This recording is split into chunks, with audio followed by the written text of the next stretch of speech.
14절 말씀입니다. 요한복음 21장 1절부터 14절 말씀입니다. 다 찾으신 줄 알고 봉독하겠습니다. 그 후에 예수께서 디베라 호수에서 또 제자들에게 자기를 나타내셨으니 나타내신 일은 이러하니라. 시몬 베드로와 디두모라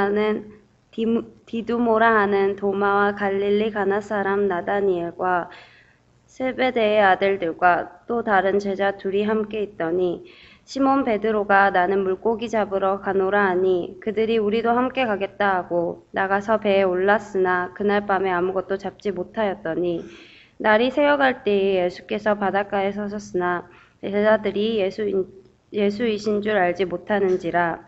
예수께서 이르시되 애들아 너희에게 고기가 있느냐 대답하되 없나이다.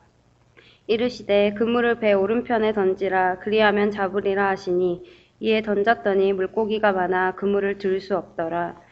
예수께서 사랑하시는 그 제자가 베드로에게 이르되 주님이시라 하니 시몬 베드로가 벗고 있다가 주님이라 하는 말을 듣고 겉옷을 두른 후에 바다로 뛰어내리더라. 다른 제자들은 육지에서 거리가 불과 한 50칸쯤 되므로 작은 배를 타고 물고기 든 그물을 끌고 와서 육지에 올라보니 숯불에 있는데 그 위에 생선이 놓였고 떡도 있더라. 예수께서 이르시되 지금 잡은 생선을 좀 가져오라 하시니 시몬 베드로가 올라가서 그물을 육지에 끌어올리니 가득히 찬 큰 물고기가 153마리라. 이같이 많으나 그물이 찢어지지 아니하였더라. 예수께서 이르시되 와서 조반을 먹으라 하시니 제자들이 주님이신 줄 아는 고로 당신이 누구냐 감히 묻는 자가 없더라. 예수께서 가셔서 떡을 가져다가 그들에게 주시고 생선도 그와 같이 하시니라. 이것이 예수께서 죽은 자 가운데서 살아나신 후에 세 번째로 제자들에게 나타나신 것이라. 아멘. 할렐루야.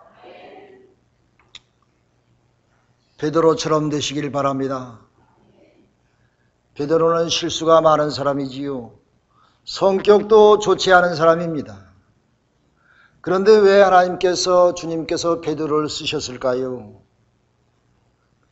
왜 예수님께서 베드로를 수제자로 삼으시고 그를 사랑하시며 마지막까지 내 양떼를 먹이고 돌보라고 말씀하시며 초대교회의 가장 큰 지도자로 그를 삼으셨을까요? 분명한 이유가 있을 것입니다. 분명한 이유가 있을 것입니다. 아마 우리도 왜 하나님이 우리를 붙잡으셔서 쓰실까요? 우리같이 부족한 사람, 단점도 많은 사람, 왜 하나님이 여러분과 저를 아직까지 붙들고 계실까요? 우리 하나님 앞에 기도해야 될 줄로 믿습니다. 베드로는 사도들의 명단 가운데 이름이 제일 먼저 나옵니다.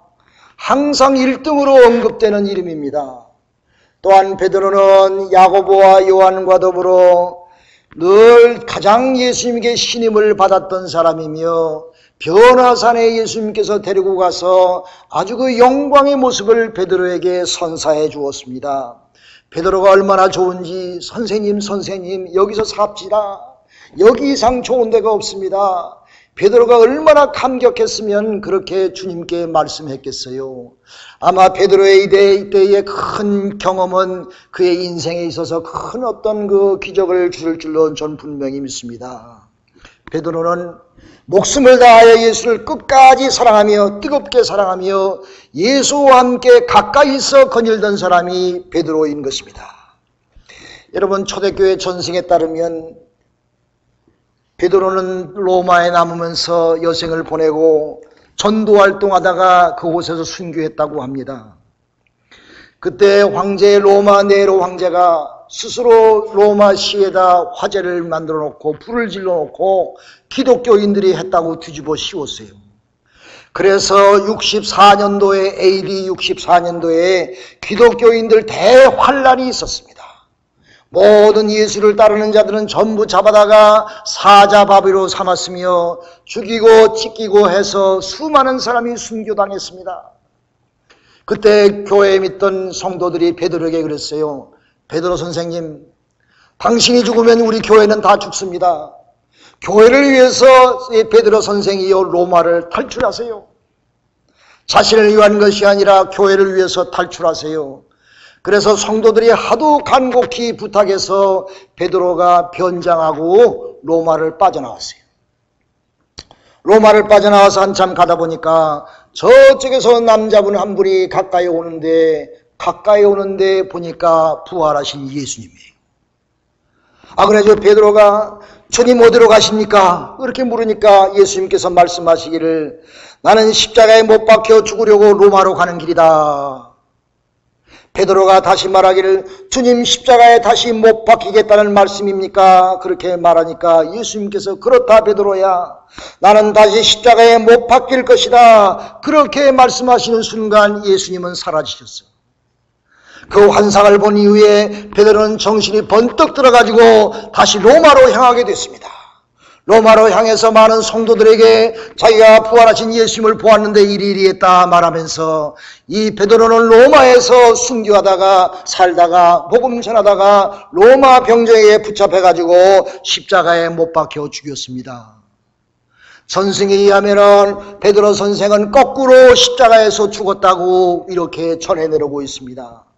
그 이유는 나 같은 사람이 예수와 같이 똑같은 방법으로 죽을 수 있겠느냐 이렇게 말씀하면서 베드로는 십자가 거꾸로 자기는 순교했던 것을 우리는 전승을 통해서 우리가 베드로전서 그런 책에서 우리가 배우는 것입니다.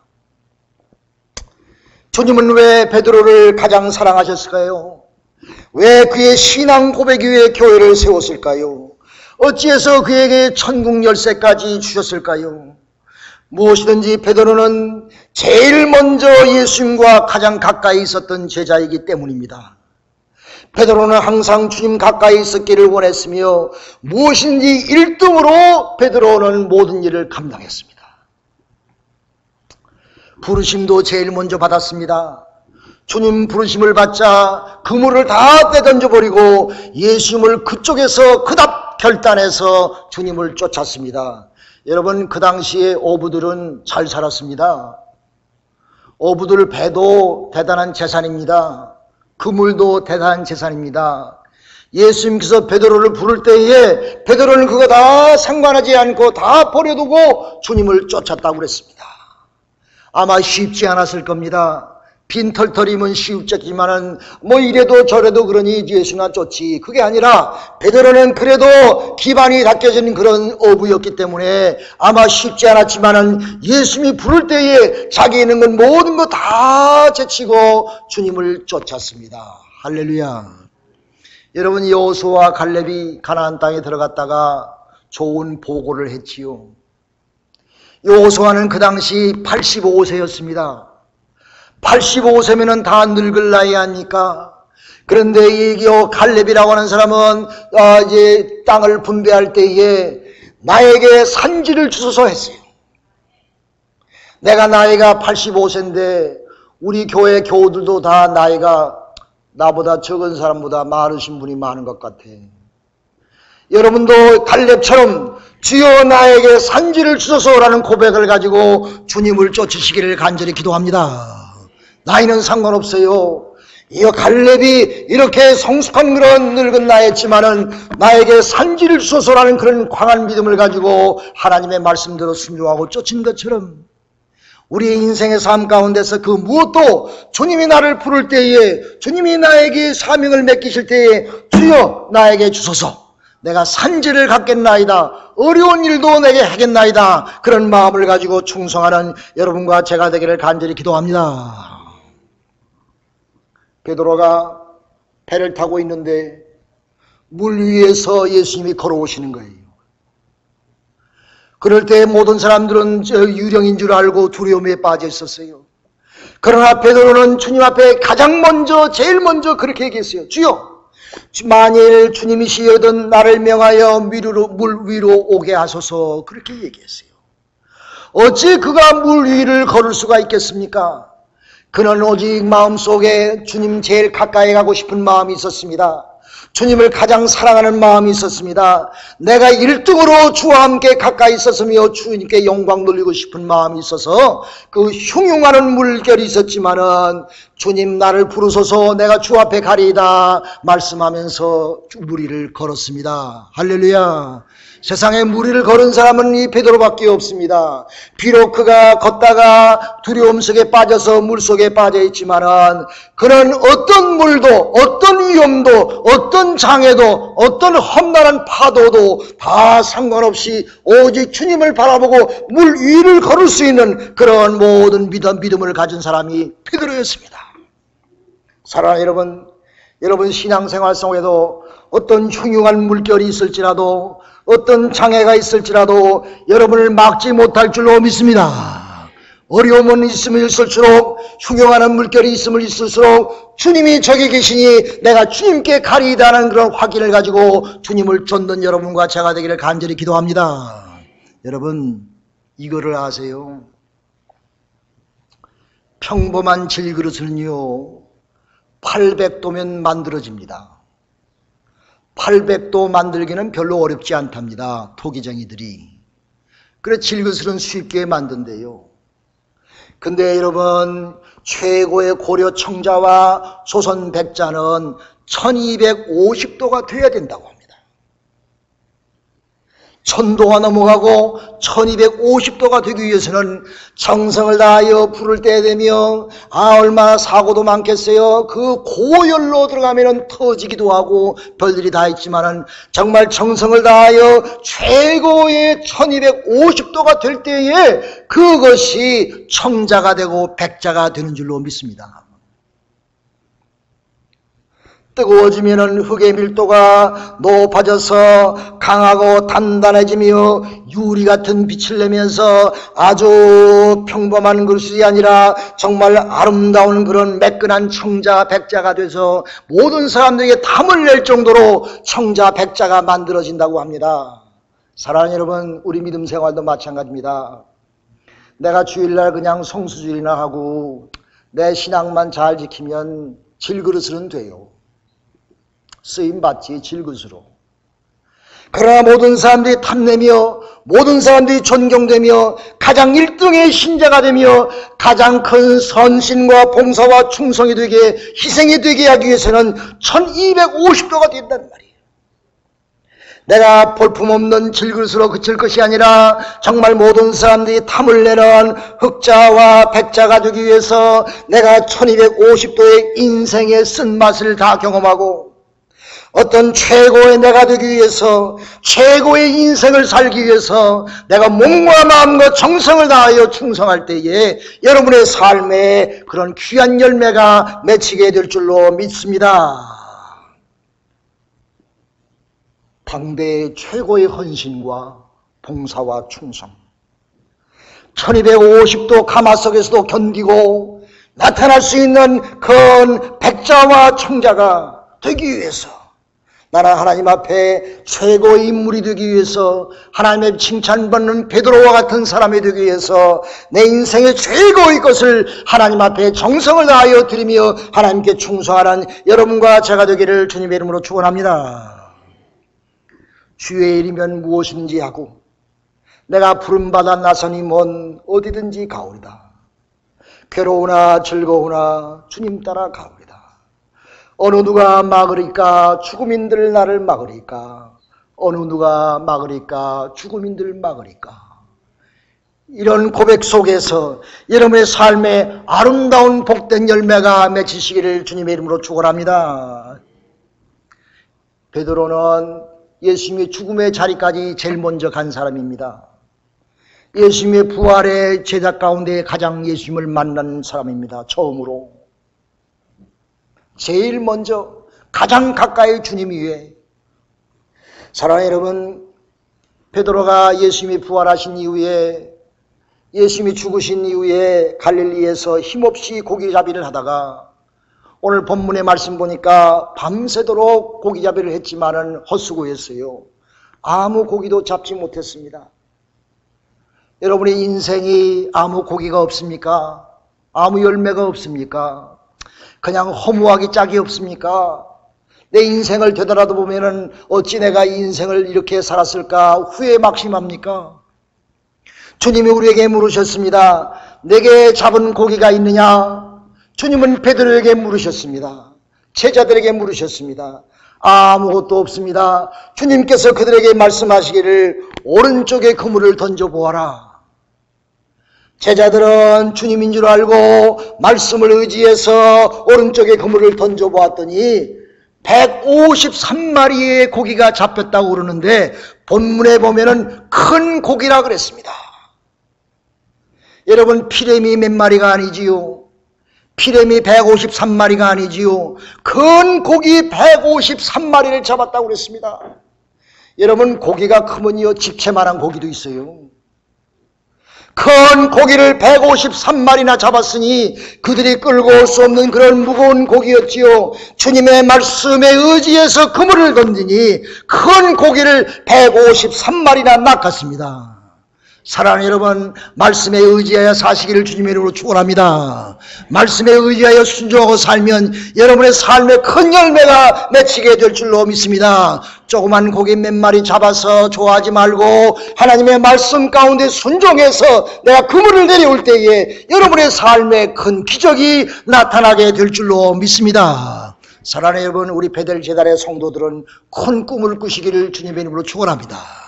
특별히 젊으신 분들 큰 꿈을 꾸시기 바랍니다. 이왕에 잡으려면 큰 고기를 낚으시기를 간절히 기도합니다. 예수님의 말씀대로 그물을 남겨서 하나님의 말씀대로 주님의 말씀대로 1등 신자가 되어서 베드로와 같이 제일 먼저, 여러분 주일을 할 때도 마지막에 마지못해서 하면 복이 안 돼요.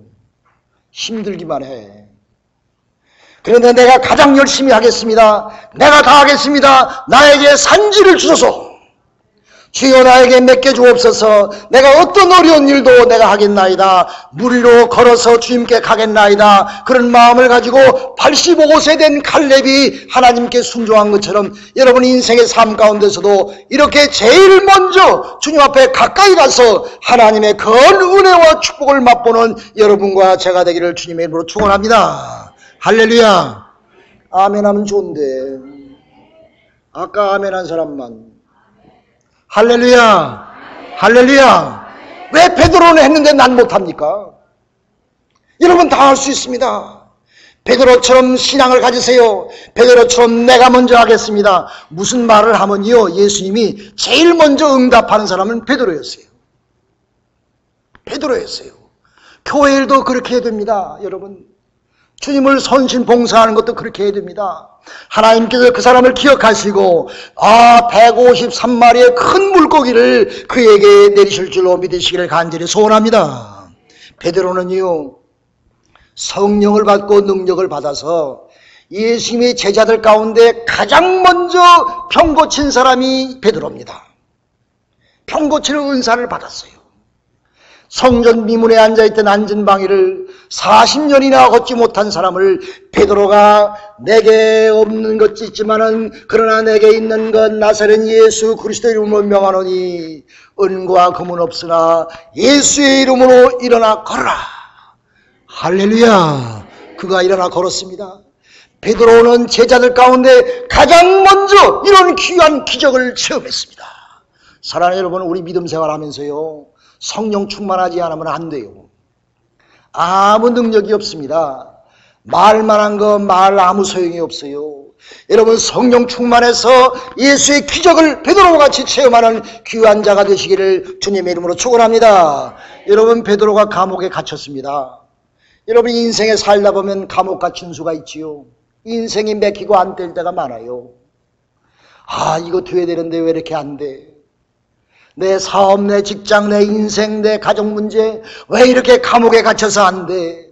성도들이 베드로를 사모하는 마음으로 기도했더니 옥문이 스르르 열리고 베드로가 나와서 회당 가서 말씀을 증거하지 않았습니까?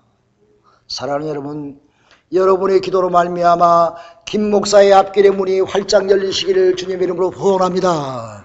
우리 서로 기도해서 여러분의 인생의 모든 문제들이 다 해결되시기를 주님의 이름으로 축원합니다. 옆에 사람과 악수하시면서 얘기합시다. 당신을 위하여 기도합니다.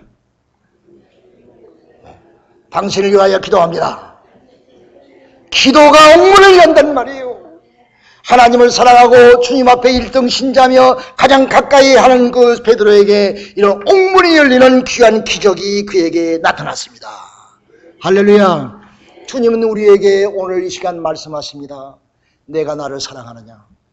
베드로에게 3번씩이나 물으셨죠. 김 집사야, 김 권사야, 김 장로야, 김 목사야, 내가 나를 사랑하느냐? 내가 나를 사랑하느냐? 주님이 이 시간 여러분에게 물으시는 줄로 아시기를 바랍니다. 주님이 여러분에게 물습니다. 내가 나를 사랑하느냐? 3번씩이나 물으니까 베드로가 머리가 돌아갈 지경이야. 아이고 왜 그러세요 예수님. 예수님 내가 주를 사랑하는 줄 주님 아십니다. 주님 오늘 우리에게 물으십니다.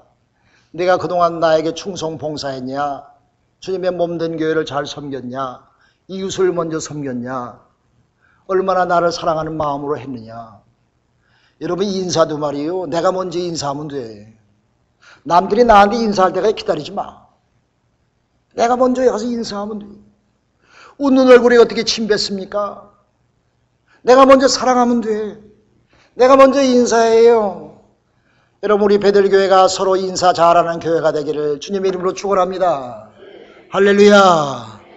우리가 그런 마음을 가지고 이 시간 주님이 우리에게 말씀하십니다. 내가 나를 사랑하느냐? 내가 나를 사랑하느냐? 내가 나를 사랑하느냐? 기도합시다.